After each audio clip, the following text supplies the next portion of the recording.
We are really happy that we've won the European Championship, as it was a really tight event. We had really difficult conditions all the time, really light winds and very shifty and a lot of current now and then.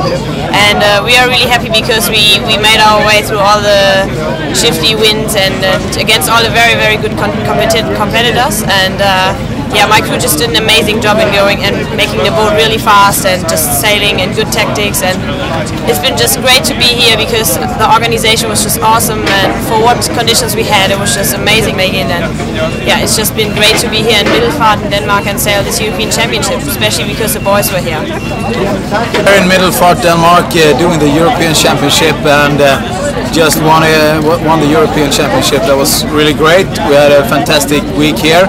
It was strong competition, good organizing, very tricky conditions that made us teams work really, really hard to perform our best. Well, finally we're as a winner here, and we're really happy about that and hope that we can come back in the future.